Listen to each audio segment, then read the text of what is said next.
I'm Pablo Sepulveda, the architect and the passive house designer for this project, and I will be co-presenting this with Michael Lim, which is the builder. So we are going to be presenting a beach house family story. The beginning. The family bought this land in the mid 60s, and the following year they made the house. They add extension and a viewing platform in the following years.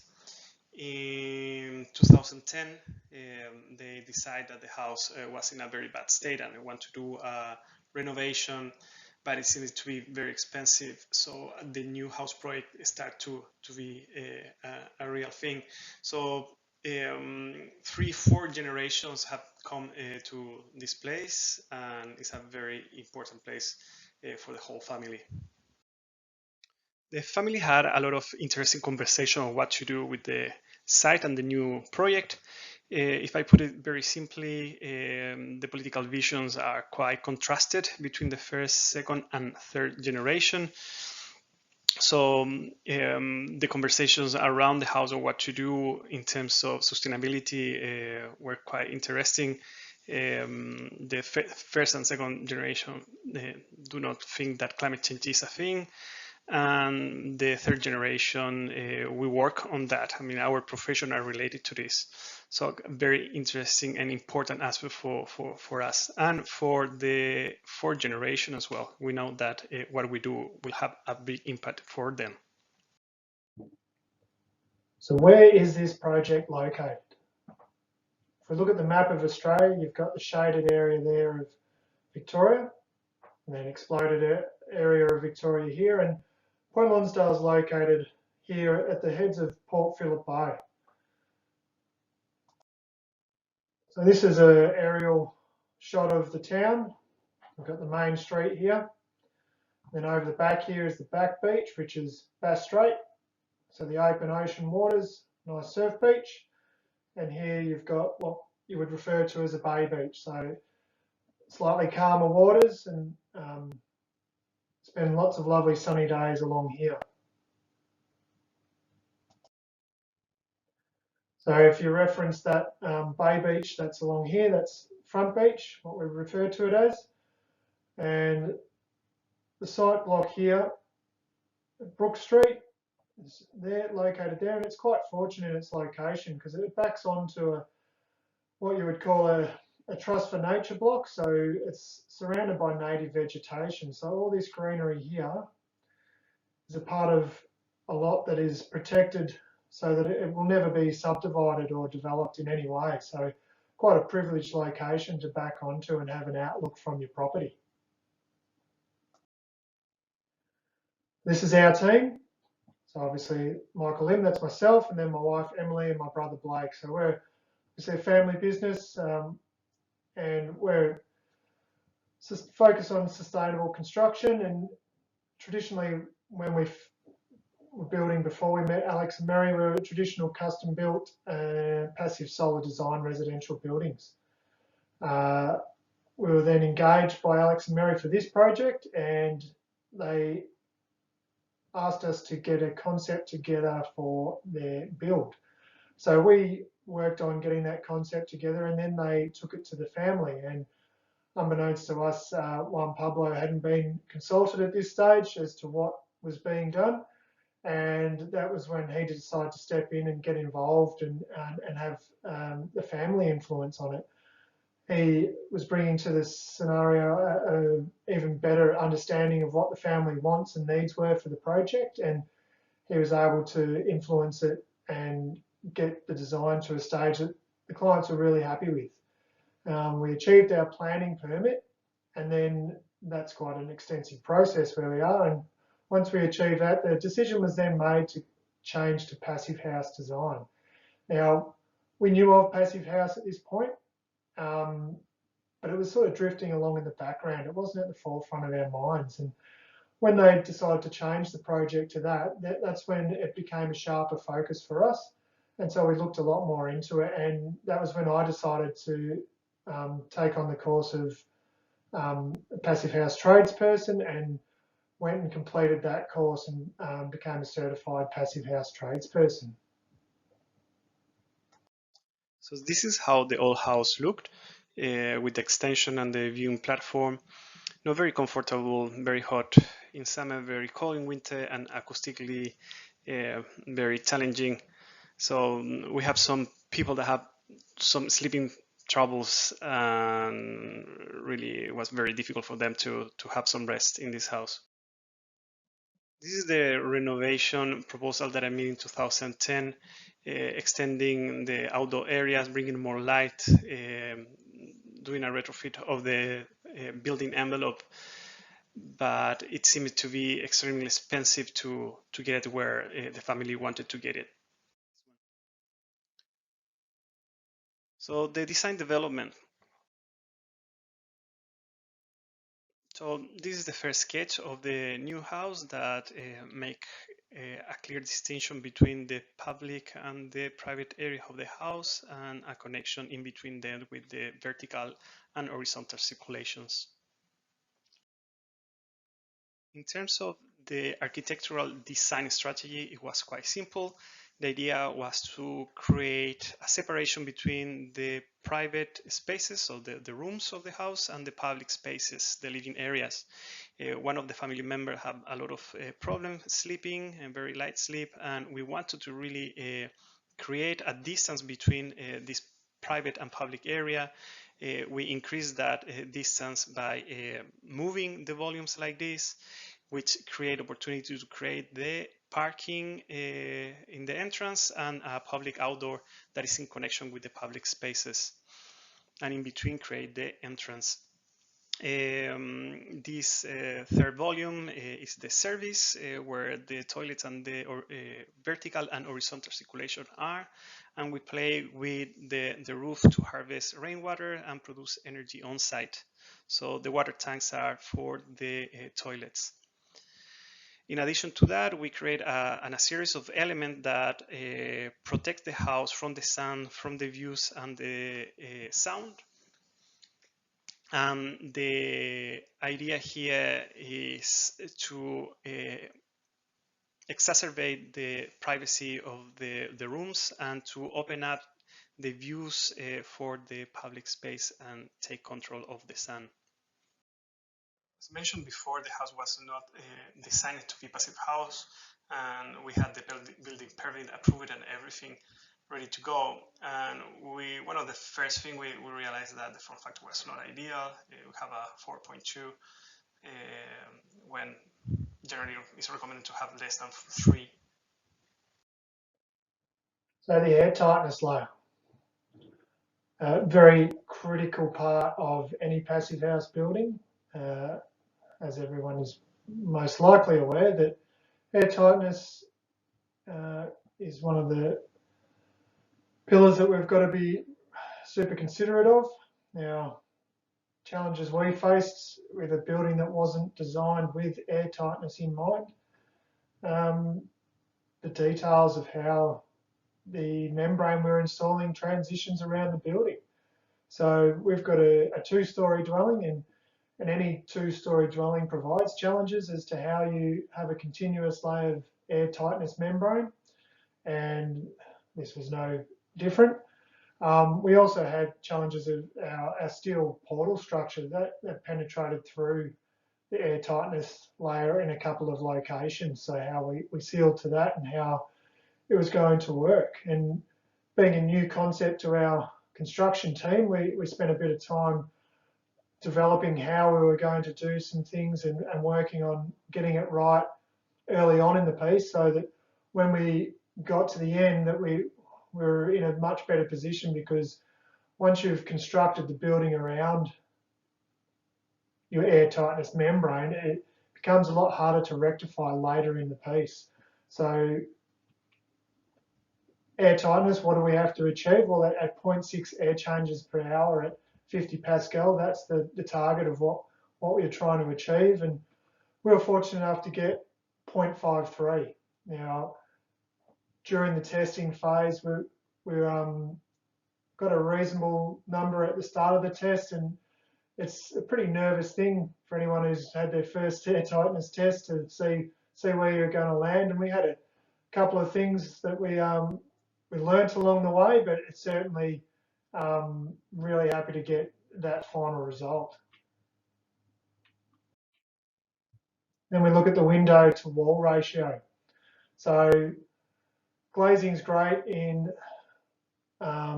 this location because it allows you to enjoy the view around you, but as you possibly understand, you don't want to have too much glazing. It's not as not as good performing as what your wall ratio or your wall performs. So we had to consider with windows that were already pre-purchased how this was going to work. And with a window wall ratio of 24%, your ideal ratio is generally in the 10 to 20%. So we weren't in a good position to start with how much glazing we had compared to the solid wall ratio. So in having that, we then had to bolster how the building envelope performed.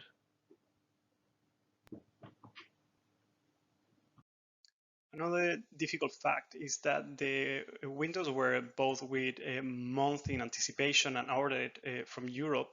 They wanted to have the same windows that they have in Melbourne, which are not bad in terms of U value, but probably not great in terms of solar heat gain coefficient.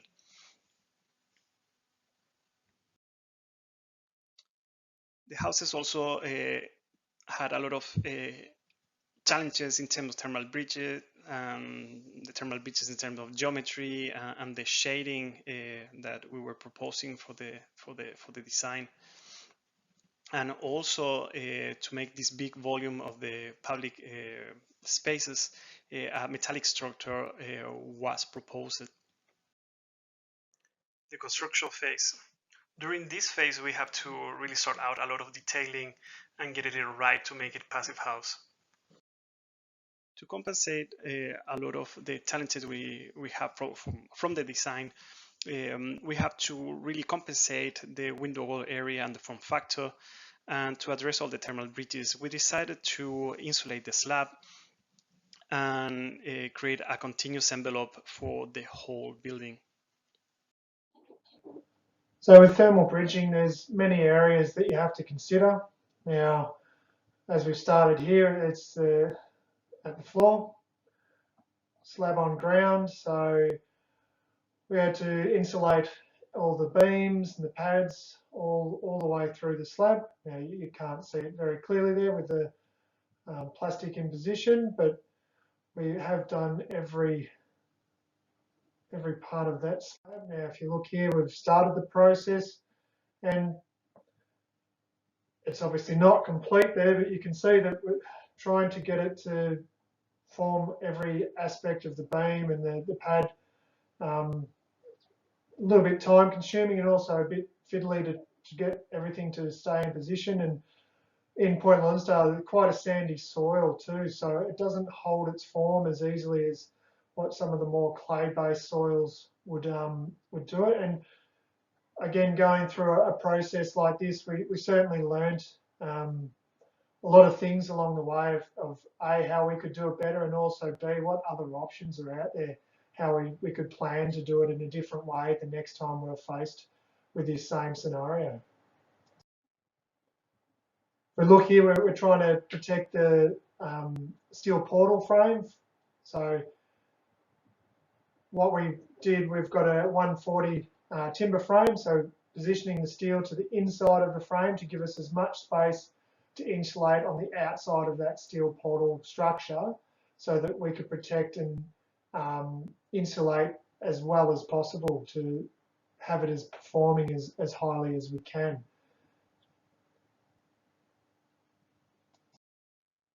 And this is an example of how we were achieving that. So you can see the PIR board we were using was cut quite neatly in between any timber structure that was surrounding the steel portal frame to help hold it in position. And then we moved on to fully sheeting the wall so that there was no area that was exposed directly to the outside, ready for the membrane to go on the outside and then the battens to support the material through the cladding. Then we had the steel structure outside that needed to be connected to the steel portal frame, and how could we manage to break that so that it wasn't transferring the conductivity inside to outside directly. So we decided to go down the path of the choke isocorb components. So you can see here they've been positioned in the wall with the insulating layer ready to attach the steel structure to.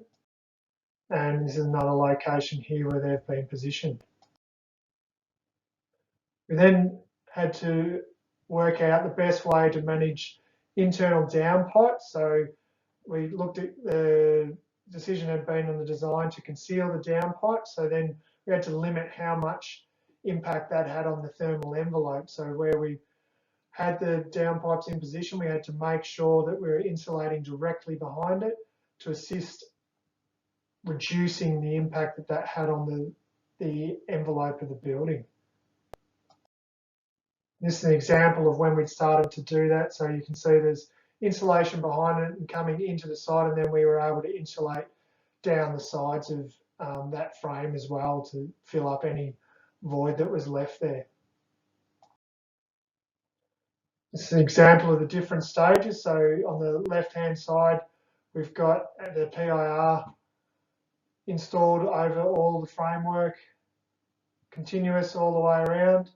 And then over here, we've got the membrane installed on the outside, taped to the windows, and the cladding battens in place, ready for the cladding to be installed.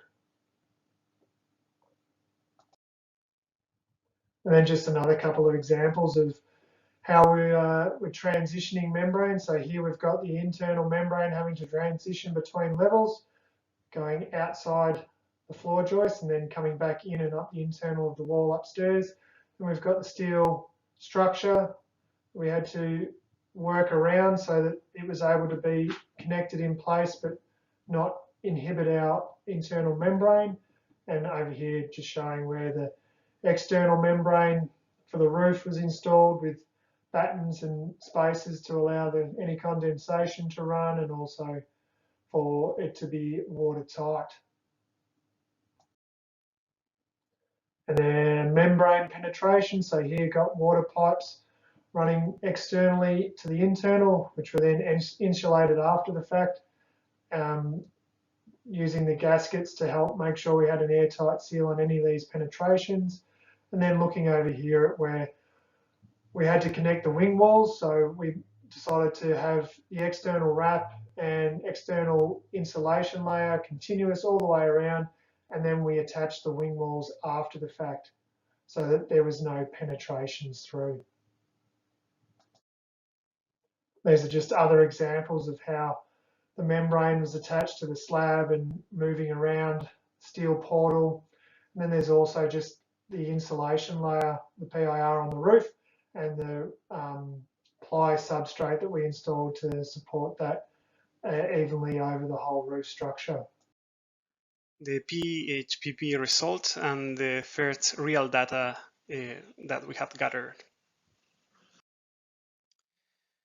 We achieved to get the heating demand and the cooling demand and the threshold of passive house. The airtightness test was quite successful, and because we have a lot of good efficient active system as well, we really get a very low energy demand that compensate the energy on-site production. So the passive house is passive house plus, produce more energy than it needs.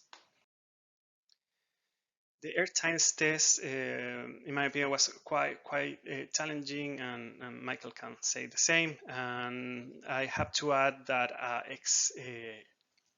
additional challenge was the foldable windows that we have in the project that really take a toll in terms of airtightness. Our result could be 0.15 better if we don't take into account the foldable windows, and we're quite happy with the results. So we have been living here since March, and we did data comparison of the energy bill, the energy consumption between the house they own in Melbourne that have more or less the same quantity of square meters. They have the same glazing and they have HRV that is 40% of efficiency, but there are only 2 people.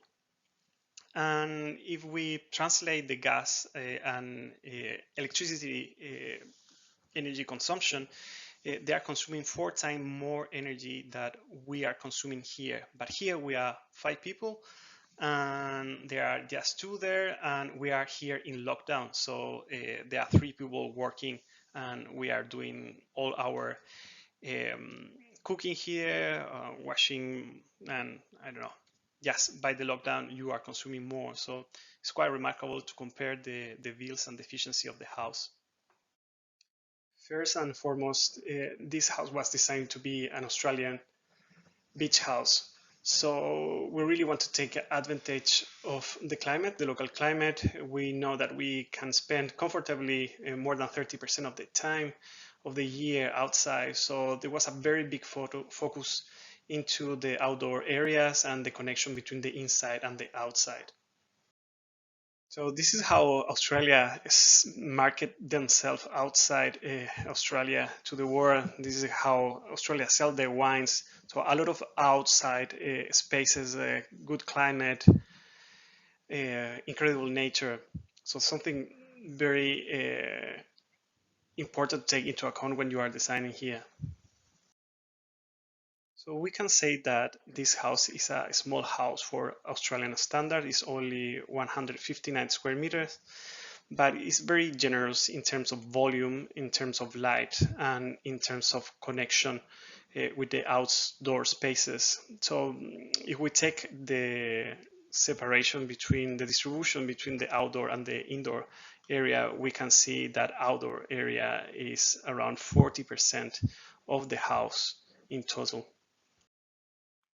So the main deck is very well connected with the living area with foldable windows and it's multi-purpose. The family enjoy playing ping pong. There is one member that do boxing and of course barbecues. The main entrance is covered and there is a outdoor shower in the entrance of the parking. So these are the foldable windows that I mentioned before that can completely open and connect to the main deck and also have a fly screen. And this is another view from the outside, the same process that can completely open and protect from the outside with this fly screen. All the features. From the first floor, also there is a deck area that is used from the front for doing exercises. Some people do Pilates and read, bird watching, and having meals outside. And there is another deck there that people use for breakfast, and I have used it for as my office at the very beginning of the lockdown. There is one of the bedroom that have a little balcony where one of the people of the family go to read. So this is a representation of the house in design PH. As you can see, the outdoors are quite important. We have a lot of vegetation, native vegetation around, and we are intended to put a sail to protect the deck from the sun in summer. When I designed the house, we wanted to create a microclimate to have control of the sun, to create a stack effect, so an increase of the air velocity, the air speed, to decrease the feel-like sensation, use the thermal mass of the polished concrete slab, and use the green around it. So it was important to increase the quantity of comfortable hours, the feel-like sensation with this microclimate.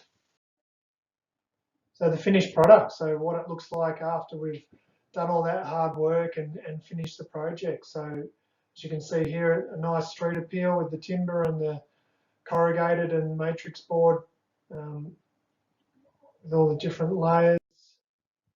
This is more of a side view. Now you can see our wing walls coming out and the shade structure up the top above the windows.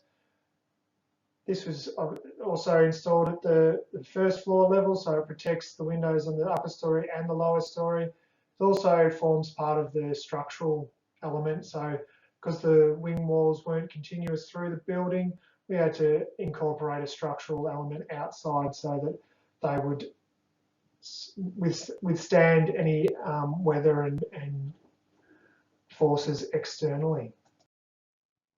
Another view from that similar angle, just showing different elements that we've incorporated. Another shade batten structure here. And this is looking from the neighbouring property. You can see the native vegetation in place and the outlook that they'll have, and it's quite a nice outlook. And you can see here the structural steel that we had to connect into the portal of the house and how it's all tied in nicely now. Yes, from the other outlook, again, you can see the native vegetation that they have surrounding them and other aspects of the final construction. Here, the upper deck of the first floor, the outdoor shower, and the sunscreen for the bedroom. Some night views from the entrance, the deck from the common area. This is a view from the inside. What is really nice is to have these big fans that cool down the place during summer, the sun protection, and the views from the sky, which are always present in the main area. Some views from the mezzanine to the main area, the living area. Some views from the stairway, the corridors, and from the mezzanine. Some other views, as you can see, the spaces are quite generous, and from the private part of the house, you have these corridors that have all these views, so you have the lecture of the whole house and the whole project with one view. Some windows are strategically positioned when you are seated to have these framed views from outside. Same thing, there are some windows that are really in the axis of the connection between the public and the private space. One view from the kitchen to the other side,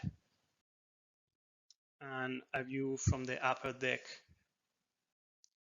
Some takes from the experience. First of all, plan early. If it's going to be passive house, is of course much easier if you are having that in mind from the very beginning. Comfort and high quality are desired by anyone. I mean, it doesn't matter your political tendency, so that's a common ground to have a good conversation if you have a client.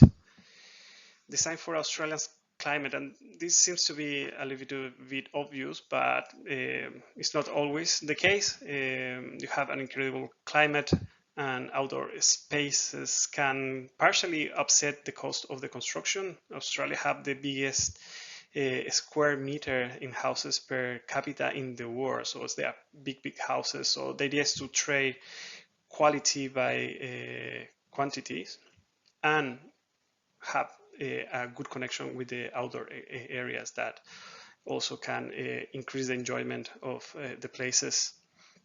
The last one, create microclimates. I mean, like one thing is the temperature, and another thing is the feel-like temperature. And by having a good landscape and good sun protection, ceiling fans, and things like that, evaporative cooling. All this can help to the feel-like sensation that at the end of the day is what really matter. This is our design story. We really hope that you enjoy it.